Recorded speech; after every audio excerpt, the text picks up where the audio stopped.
अजीत दादाजी का जो एक्सीडेंट हुआ है उसके ऊपर सवाल तो उठेंगे।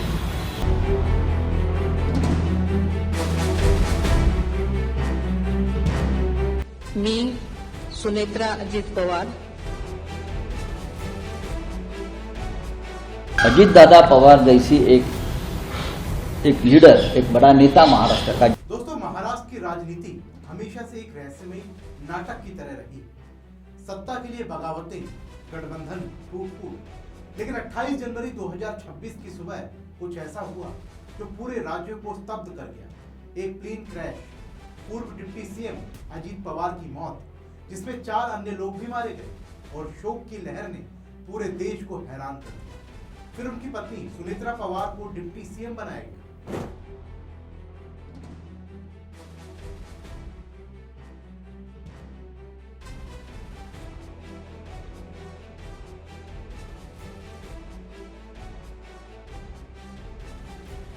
लेकिन दोस्तों, इस शोक के बीच एक नेता फिर से अपनी राजनीतिक रोटियां सेकने में लगे हुए हैं। वो कह रहे हैं ये हादसा नहीं, साजिश है। ये जस्टिस लोया की याद दिलाता है।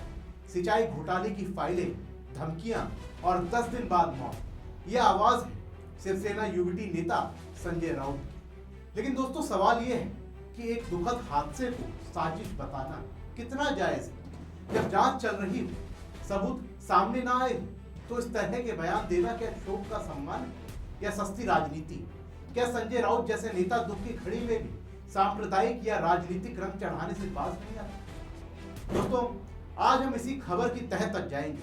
अजीत पवार की मौत, सुनेत्रा पवार का डिप्टी सीएम बनना और संजय राउत के उन बयानों की जो साजिश की बात कर रहे हैं।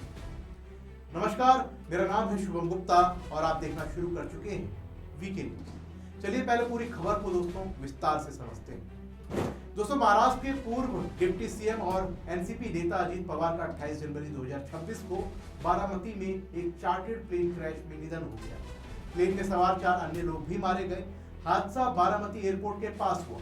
इस दुखद घटना के बाद राज्य में शोक की लहर दौड़ गई। इसके कुछ दिनों बाद अजीत पवार की पत्नी सुनेत्रा पवार को महाराष्ट्र की डिप्टी सीएम बनाया गया। वो राज्य की पहली महिला डिप्टी सीएम बनी। ये फैसला राजनीतिक रूप से महत्वपूर्ण था क्योंकि अजीत पवार की अनुपस्थिति में एनसीपी और महायुति गठबंधन में एक खालीपन था। लेकिन अजीत पवार की मौत के बाद 2 बड़ी चर्चाएं चल रही हैं। पहली कि एनसीपी के नेता दोनों गुट, अजीत और शरद पवार गुट के विलय की संभावना, और दूसरी की मौत के तरीके पर सवाल। विपक्ष के कुछ नेता इसे संदिग्ध बता रहे हैं। शिवसेना यूबीटी नेता संजय राउत ने इस पर हमला बोलते हुए कहा कि अजीत दादा के एक्सीडेंट पर सवाल जरूर उठेंगे, उठने भी चाहिए। मुझे लगता है कि इसमें कुछ गड़बड़ है। ये सवाल अजीत दादा की पार्टी भी उठा रही है। उनकी मौत संदिग्ध है, पर्दे के पीछे कुछ तो हुआ है, इसकी जांच होनी चाहिए। देखिए, अजीत दादाजी का जो एक्सीडेंट हुआ है उसके ऊपर सवाल तो उठेंगे और उठने भी चाहिए। अजीत दादा पवार जैसी एक लीडर, एक बड़ा नेता महाराष्ट्र का, जिस प्रकार से विमान दुर्घटना में उनकी मौत हो गई और जो तथ्य सामने आ रहे हैं, मुझे लगता है उसके ऊपर सिर्फ हम जांच करेंगे, हम रिपोर्ट देंगे, नहीं, कुछ ना कुछ गड़बड़ है।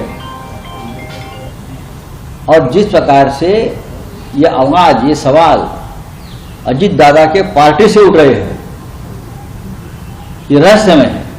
उनकी मौत जो है वो रहस्यमय है। कुछ तो हुआ है पर्दे के पीछे।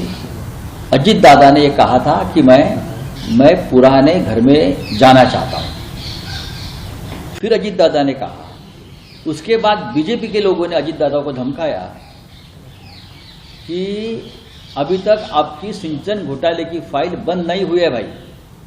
ये धमकी थी अजीत पवार। फिर अजीत पवार ने जवाब दिया, मेरी बात छोड़ दीजिए, आपके सिंचन घोटाले की फाइल मेरे पास है। उसके बाद 10 दिन बाद अजीत पवार की रहस्यमय रीत्या मौत होती है। उसका क्या अर्थ है उनका? मुझे तो जस्टिस लोया की याद आ गई कि कुछ नया, कुछ कांड किया क्या किसी ने, गड़बड़। दोस्तों, सबसे पहले अजीत पवार की मौत दुखद। एक बड़ा नेता चला गया, राज्य में शोक है। सुनेत्रा पवार का डिप्टी सीएम बनना राजनीतिक कंटिन्यूटी है, लेकिन संजय राउत का बयान कि यह शोक का अपमान है, बिना सबूत के साजिश का आरोप लगाना, जस्टिस लोया से तुलना करना, सिंचाई घोटाले की फाइलें, धमकियां कि ये सब बिना प्रमाण के है। दोस्तों, ये संजय राउत की पुरानी आदत है। हर घटना को साजिश बना दो, राजनीतिक फायदा उठाओ। जब जांच चल रही हो तो इस तरह के बयान देना जिम्मेदारी नहीं, सस्ती लोकप्रियता है। क्या संजय राउत को लगता है कि प्लेन क्रैश की जांच नहीं होगी? डीजीसीए, एएआईबी जांच कर रही है, लेकिन संजय राउत पहले ही फैसला सुना रहे हैं। दोस्तों, ये सिर्फ साजिश थ्योरी नहीं, दुख की घड़ी में राजनीति है। अजीत पवार का परिवार शोक में है, राज्य शोक में है, लेकिन राउत जैसे नेता इसे मौका बना रहे हैं महायुति को कमजोर दिखाने का, एनसीपी विलय को रोकने का। ये नैतिकता नहीं। दोस्तों, दुखद घटनाओं पर सवाल उठाना ठीक है, लेकिन सबूत के बिना साजिश का आरोप लगाना ये गलत है। संजय राउत को सोचना चाहिए कि ये बयान समाज में क्या संदेश देते हैं। अविश्वास, अफवाहें। दोस्तों, अजीत पवार की मौत दुखद है, जांच होनी चाहिए, लेकिन उसे साजिश बताकर राजनीति करना ये शोक का अपमान है। संजय राउत जैसे नेताओं को संयम रखना चाहिए, दुख की घड़ी में एकजुटता दिखानी चाहिए, विभाजन नहीं। और दोस्तों, आप क्या सोचते हैं संजय राउत के इस बयान पर? हमें कमेंट बॉक्स में जरूर लिखें। मिलते हैं अगली वीडियो में, तब तक के लिए जय हिंद। वीके न्यूज, राष्ट्र के नाम।